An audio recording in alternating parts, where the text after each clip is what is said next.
কিরে বেলাল, এটা কেমন জুলুম? কতদিন হলো তোমার কণ্ঠের আজান শুনি না। বেলাল রে, তোর কি মন চায় না আমি নবীর জিয়ারতে আসতে? বেলাল আয়া, আমি নবীর জিয়ারতে আয় রে বেলাল আয়, কতদিন হলো তোমার কণ্ঠের আজান শুনি না। স্বপ্ন যখন নবীজি দেখাইছে, এ মুসলমান, হযরতে বেলাল সুদূর সিরিয়ার দামেস্ক থেকে পাগলের মতো দৌড়াইলেন, পাগলের মতো ছুটে আসলেন। যখন মদিনাতে আসলেন তখন তাহাজ্জুদের সময় চলতেছিল। তাহাজ্জুদের সময় চলার সময় হযরত বেলাল রাদিয়াল্লাহু আনহু কাঠের জালি দিয়ে তখন রওজা শরীফ ঘিরে রাখা ছিল।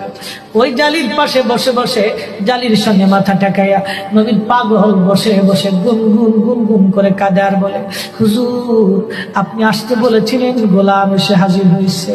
নবী গো, আজান দিতে বলেছেন, আমি আজান দিলে আপনি আগে নামাজে আসতেন, এখন আজান দিলে কি নবী আপনি নামাজে আসবেন?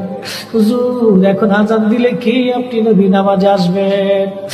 নতুন মুয়াজ্জিন আসছে আজান দেওয়ার জন্য, এসে দেখে নবীর মুয়াজ্জিন বেলাল কাঁদে। ডাক দেখে মদিনাবাসী, শুনছো নবীর মুয়াজ্জিন ফিরে এসেছে, বেলাল আসছে, বেলাল ফিরে আসছে।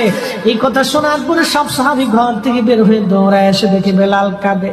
সাহাবীরা বলে, বেলাল আজান দাও, কতদিন হলো তোমার কণ্ঠের আজান শুনি না। বেলাল আজান দাও, কতদিন হলো আজান শুনি না রে বেলাল। বেলাল বলে, সাহাবীরা রে, আমি আজান দিলে কি